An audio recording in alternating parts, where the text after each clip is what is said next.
ನಮಸ್ಕಾರ ಪ್ರಮೋದ್ ಜಿ. ಗೋಪಾಲ್ ಕೃಷ್ಣ ಮಾತಾಡೋದು.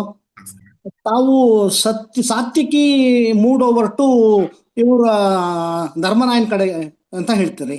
But generally ಬರೋ ಯುಯುತ್ಸು ಅಂತ ಹಾಫ್ ಬ್ರದರ್ ಆಫ್ ದುರ್ಯೋಧನ ಅವನು ಬರ್ತಾನೆ ಅಂತ ಹೇಳ್ತಾರಲ್ವಾ? ಯುಯುತ್ಸು, ಯುಧಾಮನ್ಯು, ಸಾತ್ಯಕಿ ಮೂರೂ ಜನ ಈ ಕಡೆಯವರೇ. ಅಂದ್ರೆ ಮೂರೂ ಜನ ಒಂದಕ್ಕೆ ಬೇರೆ ಬೇರೆ ಹೆಸರುಗಳು. ಓಹೋ, ಐಸಿ. ಓಕೆ ಓಕೆ, ಆ ರೀತಿಯಲ್ಲಿ. Thank you.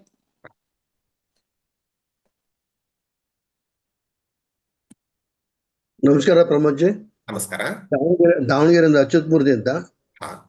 ಈಗ ದುರ್ಯೋಧನಿಗೆ ಅಷ್ಟೆಲ್ಲ ಅಪನಂಬಿಕೆ ಇತ್ತು, ತಾನು ಗೆಲ್ಲಲ್ಲ ಅಂತಲೂ ಗೊತ್ತಿತ್ತು. ಹೌದು. ಆದ್ರೂ ದೃಢ ನಿಶ್ಚಯದಿಂದ ಯುದ್ಧಕ್ಕೆ ಯಾಕೆ ಅವನು ಅಷ್ಟೊಂದು ಆತುರನಾಗಿದ್ದ? ಎಸ್, ತುಂಬಾ ಒಳ್ಳೆ ಪ್ರಶ್ನೆ. ಅವನು ಗೊತ್ತಿತ್ತು ಅನ್ನೋಕ್ಕಿಂತ ಭಯ ಇತ್ತು. ಗೊತ್ತಿದ್ದಿದ್ರೆ ಬರ್ತಿರ್ಲಿಲ್ವೇನೋ, ಭಯ ಇತ್ತು. ಯಾಕೆ ಮುಖ್ಯ ಅಂತಂದಾಗ ನಾವೇ ನೋಡಿದ್ವಿ, ಅವನಿಗೆ ಕೃಷ್ಣ ಬೇಕು, ಕೃಷ್ಣನ ನಾರಾಯಣಿ ಸೈನ್ಯ ಬೇಕು ಅಂದಾಗ ಅವನು ಯಾವ್ದನ್ನ ಆಪ್ಟ್ ಮಾಡ್ಕೊಂಡಾಗ ಕೃಷ್ಣನ ಸೈನ್ಯವನ್ನ ಆಪ್ಟ್ ಮಾಡ್ಕೊಂಡ. ಅವನಿಗೆ ಯಾವತ್ತೂ ನಂಬಿಕೆ ಇದ್ದಂತಹದ್ದು ಸೇನಾ ಬಲದಲ್ಲೇ ಹೊರತು ಆತ್ಮಬಲದಲ್ಲೇ, ಧರ್ಮ ಬಲದಲ್ಲಿ ಅಲ್ಲ. ಅದಕ್ಕಿಂತ ಮುಖ್ಯ ಅವನಲ್ಲಿದ್ದಂಥದ್ದು ಲೋಭ. ಅವನು ಯುದ್ಧವನ್ನ ಮಾಡಲ್ಲ ಅಂತ ಅಂದ್ರೆ ಏನ್ ಮಾಡ್ಬೇಕಿತ್ತು? ರಾಜ್ಯವನ್ನ ಹಂಚಬೇಕಿತ್ತು. ರಾಜ್ಯವನ್ನ ಪೂರ್ಣ ಹಂಚಲ್ಲ ಅಂದ್ರೂ ಕೂಡ ಭಾಗವನ್ನಾದ್ರೂ ಕೊಡ್ಬೇಕಿತ್ತು. ಆದ್ರೆ ಅವನು ಗೊತ್ತಿತ್ತು, ಒಂದು ಸಣ್ಣ ಭಾಗವನ್ನ ಪಾಂಡವರಿಗೆ ಕೊಟ್ಟರೂ ಕೂಡ ಅವರದನ್ನು ಎಷ್ಟರ ವಿಶಾಲವಾಗಿ ಮಾಡ್ತಾರೆ ಅಂದ್ರೆ, ಹಿಂದೆ ಯಾವುದೋ ಒಂದು ಬರಡು ಭೂಮಿ ತರದನ್ನು ಕೊಟ್ಟಾಗೂ ಕೂಡ ಯಾವ ರೀತಿ ದೊಡ್ಡದನ್ನಾಗಿ ಮಾಡಿ ಸಾಮ್ರಾಜ್ಯನಾದ್ನೋ ಧರ್ಮರಾಜ, ಆ ರೀತಿ ಇವಾಗ್ಲೂ ಅಷ್ಟೇ ನಾನು ಅರ್ಧ ಸಾಮ್ರಾಜ್ಯವನ್ನೋ 5 ಕೊಟ್ರೆ ಅವ್ರು ಅಷ್ಟಕ್ಕೆ ನಿಲ್ಲಲ್ಲ, ಇಡೀ ಭಾರತವನ್ನ ಅವ್ರು ಆಳ್ತಾರೆ, ಧರ್ಮರಾಜ್ಯವನ್ನ ಮಾಡ್ತಾರೆ. ಆಗ ನನಗೆ ಯಾರು ಒಂದು ಮನ್ನಣೆಯನ್ನ ಕೊಡೋದಿಲ್ಲ. ಹಾಗಾಗಿ ಅವನಲ್ಲಿದ್ದಂತಹ ಲೋಭ, ಅವನಲ್ಲಿದ್ದಂತಹ ಕೀರ್ತಿಯ ಮನ್ನಣೆಯ ದಾಹ ಅವನು ಮಾಡೋದಕ್ಕೆ ಬಿಡ್ಲಿಲ್ಲ. ಅದರ ಜೊತೆಗೆ ಅವನ ಕಡೆ ಇದ್ದಂತಹ ಜನರು ಯಾರ್ಯಾರು ಅಂತ ನೋಡಿ. ಭೀಷ್ಮರು, ಇಚ್ಛಾಮರಣಿ, ಅಶ್ವತ್ಥಾಮ, ಕೃಪಾ, ಇದು ಏನೋ ಚಿರಂಜೀವಿಗಳು, ದ್ರೋಣಾಚಾರ್ಯ, ಎಲ್ಲರೂ ಆಚಾರ್ಯ. ಈ ರೀತಿ ಹೊರಗಿನಿಂದ ನೋಡಿದಾಗ ಅವ್ರದೇ ಸ್ಟ್ರಾಂಗ್ ಇದ್ದಿದ್ದು. ಅದನ್ನ ನಂಬಿ ನಾನೇ ಕರ್ಣ, ಅವನು ಕೂಡ ವೀರ, ಇವರನ್ನೆಲ್ಲ ನಂಬಿ ನಾನು ಗೆಲ್ತೀನಿ, ಇವರೆಲ್ಲ ಹೆಂಗಿದ್ರು ನನ್ನ ಕಡೆ ಇರ್ತಾರೆ, ಇವರೆಲ್ಲ ನನ್ನ ರಕ್ಷಿಸ್ತಾರೆ ಅನ್ನುವಂತಹ ಭಾವದಲ್ಲಿ ಮುಖ್ಯವಾಗಿ ಅವನು ಯುದ್ಧಕ್ಕಾಗಿ ಬಂದ. ಅವನಲ್ಲಿದ್ದಂತಹ ಲೋಭ, ಕೀರ್ತಿಯ ಮನ್ನಣೆ ಹಾಗೂ ದ್ರೋಹ, ಜೊತೆಗೆ ತನ್ನ ಸೈನ್ಯದಲ್ಲಿದ್ದಂತಹ ಕೆಲವು ವೀರರನ್ನ ಎಕ್ಸ್ಟರ್ನಲ್ ಆಗಿ ನೋಡಿ, ಮನಸ್ಸಿಲ್ಲ ಅವನು ಗೊತ್ತು, ಆದ್ರೆ ಅವನು ನಂಬಿದ್ದಂಥದ್ದು ಎಕ್ಸ್ಟರ್ನಲ್ ಆಗಿ ನೋಡಿ, ಹಾಗೂ ತನ್ನ ಸೈನ್ಯ 11 ಅಕ್ಷೋಹಿಣಿ ಇದ್ದಿದ್ದು ನೋಡಿ ನಂಬಿ ತಾನೇ ಗೆಲ್ತೀನಿ ಅಂತ ಬಂದಿದ್ದಾನೆ. ನಮಸ್ತೆ ಪ್ರಮೋದ್ ಜಿ. ನಮಸ್ಕಾರ. ಸುರಭಿ ಅವ್ರು ಕೇಳ್ತಾ ಇದಾರೆ, ಇಲ್ಲಿ ಚಾಟ್ ಬಾಕ್ಸ್ ಅಲ್ಲಿ ಹಾಕಿದ್ದಾರೆ. ಸಂಬಂಧ ಅಂತ ಕೇಳಿದಿರಲ್ಲ, ಇದು ರಿಲೇಶನ್ಶಿಪ್ ಅಂತ ಅರ್ಥನಾ ಇಲ್ಲ ಬೇರೆ ಏನಾದ್ರು ಅರ್ಥ ಇದೆಯಾ ಅಂತ ಕೇಳ್ತಾ ಇದಾರೆ. ಒಂದು ಶ್ಲೋಕದಿಂದ ಇನ್ನೊಂದು ಶ್ಲೋಕಕ್ಕೆ ಸಂಬಂಧ ಅಂತ ಅನ್ನುವಾಗ ಕನೆಕ್ಷನ್ ಅಂತ, ಅದು ರಿಲೇಶನ್ಶಿಪ್ ಅನ್ನೋದನ್ನ what is the relationship between the first ಶ್ಲೋಕ ಅಂಡ್ ದ ಸೆಕೆಂಡ್ ಶ್ಲೋಕ ಅಂತ ತಗೋಬಹುದು. ಬಟ್ ರಿಲೇಶನ್ಶಿಪ್ ಅದಕ್ಕಿಂತ ಕನೆಕ್ಷನ್. ಅದರಿಂದ ಇಲ್ಲಿಗೆ ಬರಬೇಕು ಅಂದಾಗ, ಸೀಮ್ಲೆಸ್ ಫ್ಲೋ ಆಗ್ಬೇಕು ಅಂದಾಗ, ಏನೋ ಸುಮ್ಮನೆ ಇಲ್ಲಿ ವ್ಯಾಸರು ಬಾಯಿಗೆ ಬಂದಿದ್ದನ್ನು ಬರ್ಕೊಂಡು ಹೋಗಿಲ್ಲ. ಈ ಶ್ಲೋಕದಿಂದ ಈ ಶ್ಲೋಕಕ್ಕೆ ಬರೋದಕ್ಕೆ ಒಂದು ಥ್ರೆಡ್ ಇದೆ. ಆ ಥ್ರೆಡ್ ಏನು ಅಂತ ತೋರಿಸೋದಕ್ಕೆ ಸಂಬಂಧ ಅಂತ ಕರೀತಾರೆ. ಸೊ ಅದು ಕನೆಕ್ಷನ್.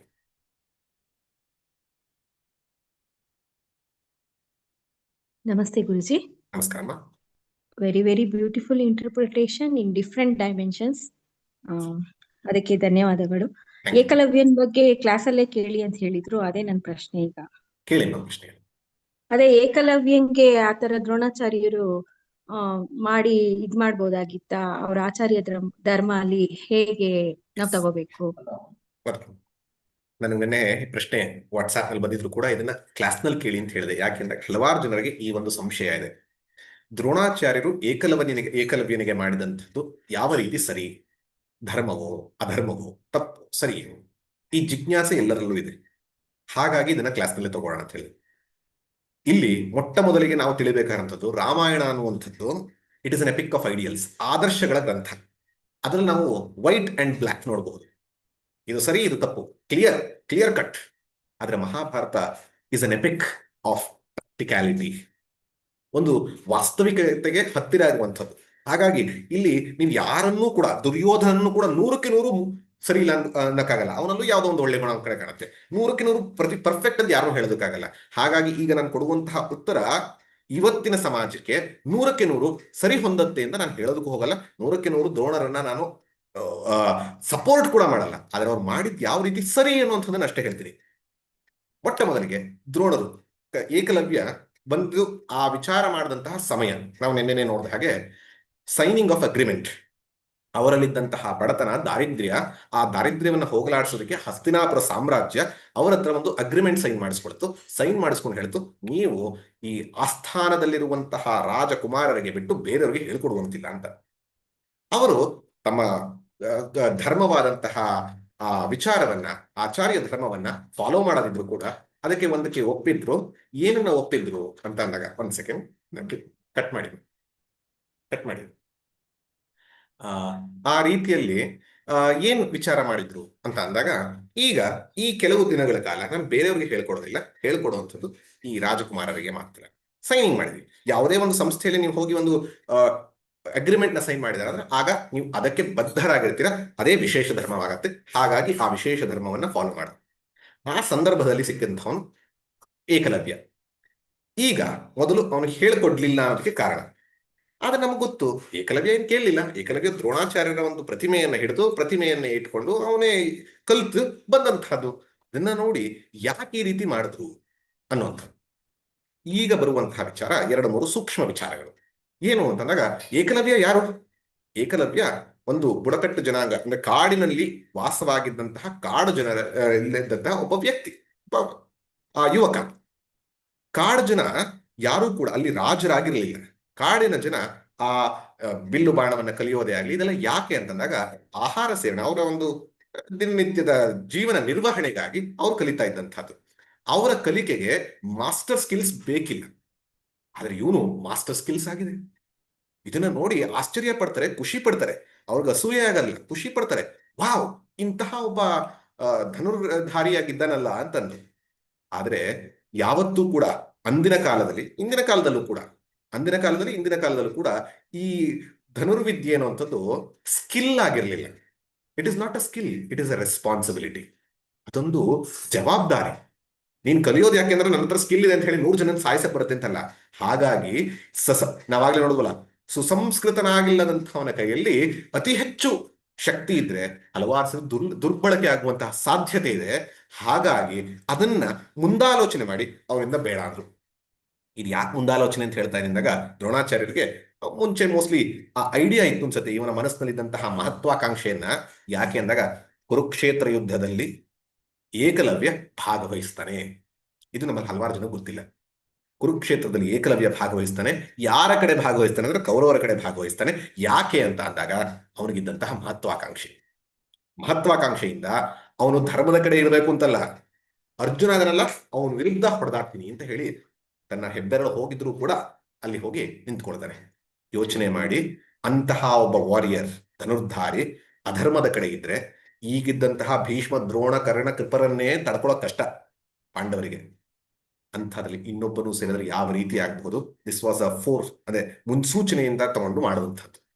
ಅದಕ್ಕಿಂತ ಇದು ಯಾಕೆ ಇನ್ನು ಕೈ ಬೆರಳನ್ನ ಕಿತ್ಕೊಂಡ್ರು ಅಂತಂದಾಗ, ಫಸ್ಟ್ ಅಂಡ್ ಫಾರ್ಮೋಸ್ಟ್ ನಾವು ಅರ್ಥ ಮಾಡ್ಕೊಳ್ಬೇಕಾದ್ರು, ಇವತ್ತಿನ ಒಂದು ಪರಿಸ್ಥಿತಿಯಲ್ಲಿ ತಗೊಂಡಾಗ, ಯಾವ ಒಂದು ದೇಶದಲ್ಲಿ ಸ್ಟೆಬಿಲಿಟಿ ಇಲ್ವೋ, ಯಾವ ಒಂದು ದೇಶದಲ್ಲಿ ಇರುವಂತಹ ನಾಯಕ ಮಾನಸಿಕವಾಗಿ ಸ್ಥಿರತೆ ಹೊಂದಿಲ್ಲದೆ ಆ ಒಂದು ದಿಟ್ಟನಲ್ಲಿ ನಿಲುವು ತಗೊಳಕ್ಕಾಗದೆ ಅವನ ಕೈಗೆ ನ್ಯೂಕ್ಲಿಯರ್ ವೆಪನ್ ಕೊಟ್ರೆ ಏನಾಗತ್ತೆ? ನೀವು ಯೋಚನೆ ಮಾಡಿ. ನ್ಯೂಕ್ಲಿಯರ್ ವೆಪನ್ ಕೊಟ್ರೆ ಏನಾಗತ್ತೆ? ಹೇಗೆ ಬೇಕಾದ್ರೂ ಹುಚ್ಚಾಪಟ್ಟೆ ಉಪಯೋಗಿಸ್ತಾರೆ, ಯಾರ ಮೇಲೆ ಬೇಕಾದ್ರೂ ಬಾಂಬ್ ಹಾಕ್ತಾರೆ. ಹಾಗೆ ಇಲ್ಲಿ ಇವನ ಒಂದು ಹಿಂದಿನ ಒಂದು ಲೈಫ್ ಸ್ಟೈಲ್ ಗೊತ್ತಿಲ್ಲ, ವ್ಯಾಲ್ಯೂ ಸಿಸ್ಟಮ್ ಗೊತ್ತಿಲ್ಲ, ವಿಷನ್ ಆಫ್ ಲೈಫ್ ಗೊತ್ತಿಲ್ಲ. ಅವನಿಗೆ ಅಧ್ಯಯನ, ವೇದಾಧ್ಯಯನ ಆಗಲಿ, ಅಂದ್ರೆ ಆ ವಿಷನ್ ಆಫ್ ಲೈಫ್ ಗೊತ್ತಿಲ್ಲದಾಗ ಅವನಿಗೆ ಇಷ್ಟು ಸಿಕ್ಕಿದ್ರೆ ಇವನು ಎಂಥ ಮಾರಕ ಆಗಬಹುದು, ಸಮಾಜಕ್ಕೆ ಆಗಬಹುದಲ್ವೇ? ಆ ದೃಷ್ಟಿಯಿಂದ ಯೋಚನೆ ಮಾಡ್ತಾರೆ. ಇದು ಹೇಗೆ ಅಂತಂದಾಗ, ಸೈನಿಂಗ್ ಆಫ್ ಅಗ್ರಿಮೆಂಟ್ ಅಂದಾಗ, ನೀವೊಬ್ರು ಇವತ್ತಿನ DRDO ಸೈಂಟಿಸ್ಟ್, ಸಖತ್ ದೊಡ್ಡ ಒಳ್ಳೆಯ ಸೈಂಟಿಸ್ಟ್ ಟೀಚ್ ಮಾಡ್ತಾ ಇದ್ದಾರೆ. ಯಾರಿಗೆ ಹೇಳ್ಕೊಡ್ಬೇಕು ಅಂದಾಗ DRDO ಬರುವಂತ ವಿದ್ಯಾರ್ಥಿಗಳಿಗೆ ಇಷ್ಟ ಇದೆ, ಕಲಿಕೆಗೆ ಇಷ್ಟ ಅಂದ್ಬಿಟ್ಟು ಟೆರರಿಸ್ಟಿಗೆ ಹೇಳ್ಕೊಡ್ಲಿಕ್ಕೆ ಸಾಧ್ಯನಾ? ಆಗೋದಿಲ್ಲ. ಹಾಗಾಗಿ ಹೇಳ್ಕೊಡ್ಲಿಲ್ಲ. ಅಷ್ಟೆಲ್ಲ ಆದ್ಮೇಲೂ ಕೂಡ ಇವನಲ್ಲಿ ಇದ್ದಂತಹ ಈ ಒಂದು ವಿಚಾರವನ್ನು ನೋಡಿ ಏನ್ ಮಾಡಬಹುದಿತ್ತು? ದ್ರೋಣಾಚಾರ್ಯರು ಶಾಪ ಕೊಡ್ಬೋದಿತ್ತು, ನಿನ್ನದೆಲ್ಲ ಮರ್ತು ಹೋಗ್ಲಿ ಅಂತ, ನೀನು ಉಪಯೋಗಿಸ್ಬೇಡ ಅಂತ ಬಿಟ್ಬಿಡಬಹುದಿತ್ತು. ಅಥವಾ ಜೈಲಿಗೆ ಹಾಕಿಸ್ಬೋದಿತ್ತು. ನೋಡಿ, ಇವ್ ಮುಂದೆ ಕಷ್ಟ ಆಗ್ಬಿಡ್ಬೋದು ಎಲ್ಲರಿಗೂ, ಜೈಲಿಗೆ ಹಾಕಿತ್ತ, ಅಥವಾ ಸಾಯಿ ಅಂತ ಕೇಳ್ಬೋದಿತ್ತು. ಯಾವುದನ್ನು ಮಾಡಿಲ್ಲ. ಇಲ್ಲಿ ಗುರು ದ್ರೋಣರು ಅವರಲ್ಲಿದ್ದಂತಹ ಕರುಣೆ, ವಾತ್ಸಲ್ಯವನ್ನು ತೋರ್ತಾರೆ. ಬೆರಳನ್ನು ಕೊಡು ಅಂತ. ಅಂದ್ರೆ ನಿನ್ನನ್ನ ಊನ ಮಾಡ್ತಾ ಇದೀನಿ, ಅದರಿಂದ ನಿನ್ನ ಜೀವನ ನಡೆಸೋಕೆ ಯಾವ ಕಷ್ಟವೂ ಇಲ್ಲ. ನೀನು ಇನ್ನು ಮುಂದಕ್ಕೆ ಬಿಲ್ಲು ವಿದ್ಯೆಯನ್ನ ಉಪಯೋಗಿಸಬಹುದು, ನಿನ್ನ ಜೀವನವನ್ನ ನಡೆಸಬಹುದು, ಎಲ್ಲವನ್ನ ಮಾಡಬಹುದು. ಆದ್ರೆ ಡಾಮಿನೆನ್ಸ್ ನೀನು ಏನ್ ಪಡಿಬೇಕು ಅಂತಿದ್ಯಾ? ಎಲ್ಲರ ಮೇಲೂ ಹತ್ತಿಕ್ಕಿ ನಿನ್ನ ಒಂದು ಪ್ರಭುತ್ವವನ್ನು ಸಾಧಿಸ್ಬೇಕು ಅಂತಿದೀಯಾ, ಅದಕ್ಕೆ ನಾನು ಈಗಂತೂ ಒಪ್ಪೋದಿಲ್ಲ. ಯಾಕೆಂದ್ರೆ ನಿನ್ನಲ್ಲಿ ಆ ಸಂಸ್ಕೃತಿ, ಆ ಸಂಸ್ಕಾರ, ಆ ಮೌಲ್ಯ, ಆ ವಿಷನ್ ಇದ್ಯಾವುದು ಇಲ್ಲದ ಕಾರಣ ಹಾಗಾಗಿ ಕೊಡು ಅಂತಂದಾಗ ಅವ್ನು ಕೊಡ್ತಾನೆ. ಈಗ ನಾವು ಏಕಲವ್ಯನ ಬಗ್ಗೆ ಪ್ರಶ್ನೆಯನ್ನು ಮಾಡ್ತಿದ್ವಿ, ಏಕಲವ್ಯ ಪ್ರಶ್ನೆ ಮಾಡಲಿಲ್ಲ. ಯಾಕೆಂದ್ರೆ ಅವನಿಗೆ ಗುರು ಭಕ್ತಿ ಇತ್ತು. ಹಾಗಾಗಿ ಇಷ್ಟೆಲ್ಲ ಆದ್ಮೇಲೂ ಕೂಡ ದ್ರೋಣರನ್ನ 100ಕ್ಕೆ 100 ನಾನು ಹೇಳಬೇಕು ಅಂತಿಲ್ಲ. ಹಾಗೆ ಇಷ್ಟೆಲ್ಲ ಆದ್ರೂ ಏಕಲವ್ಯ ಇವತ್ತೂ ಕೂಡ ಅವನು ಕೌರವರ ಪಕ್ಷಪಾತಿಯಾಗಿ ಮಹತ್ವಾಕಾಂಕ್ಷಿಯಾಗಿ ಬಂದಾನ ಬಿಟ್ರೆ ಅವನ ಗುರುಭಕ್ತಿಯನ್ನ, ಅವನ ಸ್ಕಿಲ್ನ ಇವತ್ತು ಕೂಡ ಕೊಂಡಾಡ್ತಾರೆ. ಇವತ್ತು ಕೂಡ ಕೊಂಡಾಡುವಂತೆಯೇ ದ್ರೋಣಾಚಾರ್ಯರು ಮಾಡಿದ್ದಾರೆ ಅವನಲ್ಲಿದ್ದಂತಹ ಶ್ರೇಷ್ಠತೆಯನ್ನ ನೋಡಿ. ಸೊ ಹಾಗಾಗಿ ಈ ಎಲ್ಲ ದೃಷ್ಟಿಕೋನಗಳಿಂದ ನಾವು ನೋಡಬಹುದು ಅಂತ ಅನ್ಸುತ್ತೆ. ಇಷ್ಟಾಗಿ ಕೂಡ ನಿಮ್ಗೆ ದ್ರೋಣಾಚಾರ್ಯ ಮಾಡಿದ್ ಸರಿ ಇಲ್ಲ ಅನ್ಸುತ್ತೆ, you can continue to think like that, no issues, but this is what he did.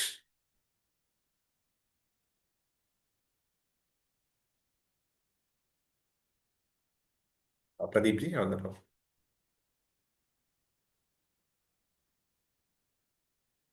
ಪ್ರಶ್ನೆ ಯಾರು ಕೇಳಬಹುದು? ನಮಸ್ತೆ ಗುರುಗಳೇ.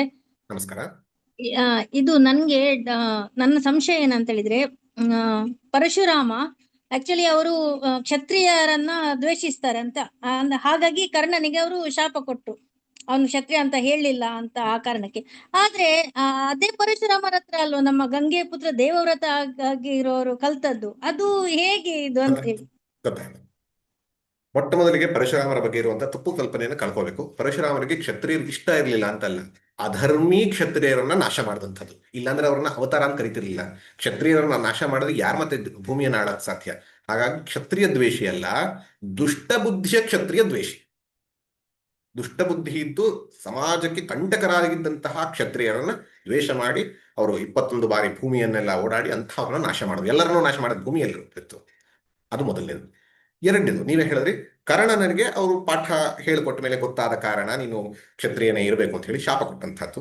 ಓಕೆ, ಯಾಕೆಂದ್ರೆ ಅವನಲ್ಲೂ ಕೂಡ ದುರ್ಬುದ್ಧಿ ಇತ್ತು. ನೀವೇ ಯೋಚನೆ ಮಾಡಿ, ಯಾರೋ ಒಬ್ಬ ವ್ಯಕ್ತಿ ಒಂದು ಇವತ್ತು ನಾನು ಯಾರೋ ಅಂತ ಹೆಸರು ಹೇಳೋದಕ್ಕೆ ಹೋಗೋದಿಲ್ಲ, ಪಾಲಿಟಿಕ್ಸ್ಗೆ ನಿಂತ್ಕೊಳ್ಳುವಾಗ ತಮ್ಮ ಎಜುಕೇಶನ್ ಸರ್ಟಿಫಿಕೇಟ್ಗಳನ್ನ ತಪ್ಪು ಹೇಳಿದ್ರೆ ಏನಂತ ಹೇಳ್ತೀವಿ? ಫ್ರಾಡ್ ಅಂತ ಹೇಳ್ತೀವಿ. ಆ ರೀತಿ ತನ್ನ ಮಾಡ್ಕೊಂಡು ಹೋದಂಥವ್ನು ಕಾರಣ.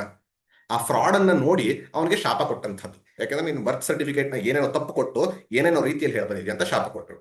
ಇದು ಎಲ್ಲರೂ ಒಪ್ಕೊಳ್ತಾರೆ. ಆದ್ರೆ ಈಗ ಕ್ವಶನ್ ಬರುವಂಥದ್ದು, ಭೀಷ್ಮರಿಗೆ ಹೆಂಗೆ ಹೇಳ್ಕೊಟ್ರು ಅಂತ. ಇಲ್ಲಿ ನಾವು ಕಥೆಯನ್ನ ಸರಿಯಾಗಿ ಅರ್ಥ ಮಾಡ್ಕೊಂಡಾಗುತ್ತೆ. ಭೀಷ್ಮರಿಗೆ ಪರಶುರಾಮರು ಪಾಠವನ್ನ ಹೇಳ್ಕೊಟ್ಟಂಥದ್ದು, ಯುದ್ಧ ಕಲೆಯನ್ನ, ವಿದ್ಯಾಭ್ಯಾಸವನ್ನ ಹೇಳ್ಕೊಟ್ಟಂಥದ್ದು ಶಂತನುವಿನ ಮಗನಾಗಿ ಭೂಲೋಕದಲ್ಲಿ ಬಂದಾಗಿ ಅಲ್ಲ, ಗಂಗಾಪುತ್ರನಾಗಿ. ನಾನು ನೆನ್ನೆನೇ ಹೇಳಿದೆ, ಗಂಗೆ ಆ ಚಿಕ್ಕ ಮಗುವನ್ನ ಕರ್ಕೊಂಡು ಹೋಗ್ತಾಳೆ, ಸ್ವರ್ಗದಲ್ಲಿ ಅವನನ್ನ ಬೆಳೆಸಿ ಅಲ್ಲಿ ಬೃಹಸ್ಪತಿಗಳಿಂದ ಕಲಿಸಿ ಅಲ್ಲಿಂದ ಪರಶುರಾಮನ ಹತ್ರ ಕಲಿಸಿ ಇವನಿಗೆ ಪಾಠವನ್ನ ಅಂತ. ಹಾಗಾಗಿ ದೇವಪುತ್ರನಿಗೆ ಹೇಳ್ಕೊಟ್ರೆ ಹೊರತು ಕ್ಷತ್ರಿಯ ಪುತ್ರನಿಗೆ ಹೇಳ್ಕೊಟ್ಟಿಲ್ಲ. ಈ ದೃಷ್ಟಿಯಲ್ಲಿ ಅರ್ಥ ಮಾಡ್ಕೊಂಡ್ರೆ ಯಾವುದೇ ರೀತಿಯ ಸಂಶಯ ಬರೋದಿಲ್ಲ ಅಂತ ಗೊತ್ತಾಗುತ್ತೆ. ಪ್ರಮೋದ್ ಜಿ, ಯೂಟ್ಯೂಬ್ ನಲ್ಲಿ ಒಂದು ಪ್ರಶ್ನೆ ಇದೆ. ಕೆ ಶಿವಮೂರ್ತಿ ಅವ್ರು ಕೇಳ್ತಾ ಇದಾರೆ, ದುರ್ಯೋಧನನಿಗೆ ಎಂತಹ ವೀರಾದಿ ವೀರರಿದ್ದರೂ ಯಾಕೆ ಭಯವಿತ್ತು ಅಂತ. ದುರ್ಯೋಧನಿಗೆ ಎಂತಹ ವೀರಾದಿ ವೀರರು ಇದ್ದರೂ ಭಯ ಯಾಕೆ ಇತ್ತು ಅಂತ. ಇದು ನೀವು ಡಿಟೇಲ್ಡ್ ಆಗಿ ಕೇಳ್ಕೋಬೇಕು ಅಂತಿದ್ರೆ ನಮ್ಮ ಲರ್ನ್ ವೇದಾಂತದಲ್ಲಿ ಭಾರತದ ಜ್ಞಾನಧಾರೆ ಅನ್ನುವಂಥದ್ರಲ್ಲಿ ಮಹಾಭಾರತದನ್ನ ಒಂದು ಗಂಟೆ ಮಾತಾಡಿದ್ದೀನಿ. Winning over the war. 18 ಅಕ್ಷೋಹಿಣಿ ಓದಿದ್ದು 11 ಅಕ್ಷೋಹಿಣಿ ಓದು 7 ಅಕ್ಷೋಹಿಣಿ ಇದ್ರೂ ಕೂಡ ಯಾಕೆ ಸೋತರು ಅನ್ನುವಂಥದ್ದನ್ನ 1 ಗಂಟೆ ಮಾತಾಡಿದ್ದೀನಿ, ಅಲ್ಲಿ ನೋಡ್ಬೋದು. ಬಟ್ ನಿಮ್ಗೆ ಸಿಂಪಲ್ ಆಗಿ ಹೇಳಬೇಕು ಅಂತಂದ್ರೆ, ಅವನ ಹತ್ರ ಇಷ್ಟೆಲ್ಲ ವೀರಾಧಿವೀರರಿದ್ದಾರೆ, ಆದ್ರೆ ಆ ವೀರಾಧಿವೀರರೆಲ್ಲರೂ ಕೂಡ ಶಕ್ತಿವಂತರಾಗಿದ್ದಾರೆ. ಮನಸ್ಸು ಕೊಟ್ಟು ಯಾರು ಯುದ್ಧ ಮಾಡ್ತಿಲ್ಲ. ನಾನು ಆಗ್ಲೇ ಹೇಳಿದಾಗೆ, ಭೀಷ್ಮರು ಮನಸ್ಸು ಕೊಟ್ಟು ಮಾಡ್ತಿದಾರ, ಹೇಳೇ ಬಿಟ್ಟಿದ್ದಾರೆ ಪಾಂಡವರನ್ನ ಸಾಯಿಸೋದಿಲ್ಲ ಅಂತ. ದ್ರೋಣರು ನನ್ನ ಫೇವರೇಟ್ ಡಿಸೈಪಲ್ ಅವನು ಅಂತ ಹೇಳ್ಬಿಟ್ಟಿದ್ದಾರೆ. ಅವನನ್ನೇ ಅವನಂತ ಬಿಲ್ಲುಗಾರ ಯಾರು ಇಲ್ಲ, ಅದನ್ನೇ ಮಾಡೋದು ನನ್ನ ಜೀವನದ ಗುರಿ ಅಂತ ಹೇಳಿದ್ದಾರೆ. ಕರ್ಣ ಹೇಳಿದ್ದಾನೆ ಭೀಷ್ಮರಿರೋವರೆಗೂ ಬರೋದಿಲ್ಲ ಅಂತ. ಅಶ್ವತ್ಥಾಮ ಏನ್ ಮಾಡ್ತಾನೆ ಯಾವ ಸಂದರ್ಭದಲ್ಲಿ ಗೊತ್ತಿಲ್ಲ. ಹೀಗಿರುವಾಗ ಪ್ರತಿಯೊಬ್ಬರು ಅವರಲ್ಲಿರುವಂತ ಶಕ್ತಿವಂತರೇ ಆದ್ರೂ ಅವರಲ್ಲಿ ಏಕತೆ ಇಲ್ಲ, ಐಕ್ಯತೆ ಇಲ್ಲ. ಎಲ್ಲದಕ್ಕಿಂತ ಮುಖ್ಯವಾಗಿ ಅಲ್ಲಿದ್ದಂತಹ ಭೀಷ್ಮರು, ದ್ರೋಣರಿಗೆ ಯಾರಿಗೂ ಯುದ್ಧ ಮಾಡೋ ಮನಸ್ಥಿತಿನೇ ಇರಲಿಲ್ಲ. ಎಲ್ಲರೂ ಒಂದು ಯುದ್ಧ ಬೇಡ ಅಂತ ಅಂಥವ್ರನ್ನ ಕರ್ಕೊಂಡ್ಬಂದು ಯುದ್ಧ ಮಾಡಿಸ್ತಾ ಇದ್ದಾರೆ. ಹಾಗಾಗಿ ಅವನಲ್ಲಿ ಶಕ್ತಿ ಇದೆ, ವೀರ್ಯ ಇದೆ, ಆದ್ರೆ ಮನಸ್ಸು ಕೊಟ್ಟು ಮಾಡ್ತಾರೋ ಇಲ್ವೋ ಅಂತ ಡೌಟ್, ಒಂದು ಅಪನಂಬಿಕೆ, ಒಂದು ರೀತಿಯ ಅವಿಶ್ವಾಸ ಸಹಜ ಕೂಡ ಅಲ್ವಾ. ಈಗ ನೀವು ಯಾರೋ ಒಬ್ರನ್ನ ಕರ್ಕೊಂಡ್ಬಂದು ಕೆಲಸ ಮಾಡಕ್ತಿದ್ರ, ಮನಸ್ಸು ಕೊಟ್ಟು ಕೆಲಸ ಮಾಡ್ತಿಲ್ಲ ಅಂತ ನಿಮ್ಗೆ ಅನ್ಸುತ್ತೆ, ಕೆಲಸ ಚೆನ್ನಾಗಾಗಲ್ಲ ಅಂತ ಅನ್ಸುತ್ತೆ. ಇದು ಸಹಜವಾಗಿ ಬರೋದಂಥದ್ದು. ಅದೇ ದುರ್ಯೋಧನ ಬಂದಂತ. ಕೊನೆಯ ಪ್ರಶ್ನೆ ಇಲ್ಲಿ ಮೇಧಾ ಅವರು ಕೇಳ್ತಾ ಇದಾರೆ, ನರಪುಂಗವಹ ಅಂದ್ರೆ ಏನು ಇದು ಸ್ಟ್ರೆಂತ್ ಆಫ್ ಎ ಬುಲ್ ಇದಕ್ಕೇನಾದ್ರು ಸಂಬಂಧ ಇದೆಯಾ ಅಂತ ಕೇಳ್ತಾ ಇದ್ದಾರೆ. ನರಪುಂಗವ ಅಂತಂದಾಗ ಈ ಹಸುವಿನ ಒಂದು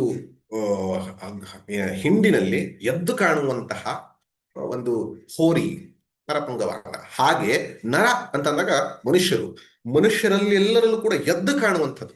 ಯಾಕಂದ್ರೆ ನೀವೇ ಹೇಳಿದಂಗೆ ಬುಲ್ ಎತ್ತಿಗೆ ಒಂದು ಆ ಬೆನ್ನಿನ ಒಂದು ಭಾಗ ಇರುತ್ತಲ್ಲ, ಅದು ಎದ್ದು ಕಾಣುತ್ತೆ ಎಲ್ಲ ಎಷ್ಟೇ ಮಧ್ಯದಲ್ಲಿದ್ರು. ಹಾಗೆ ಎಲ್ಲ ನರರ ಮಧ್ಯೆ ಇದ್ರು ಕೂಡ ಇವನ ವ್ಯಕ್ತಿತ್ವ ಎದ್ದು ಕಾಣುತ್ತೆ ಎನ್ನುವಂಥ ದೃಷ್ಟಿಯಿಂದ ನರಪುಂಗವ, ಮಹಾತ್ಮ, ಪುಣ್ಯಾತ್ಮ, ಅತ್ಯಂತ ಶ್ರೇಷ್ಠ ವ್ಯಕ್ತಿ ಎನ್ನುವಂಥ ರೀತಿಯಲ್ಲಿ ನರಪುಂಗವ ಅಂತ ಹೇಳಿದೆ.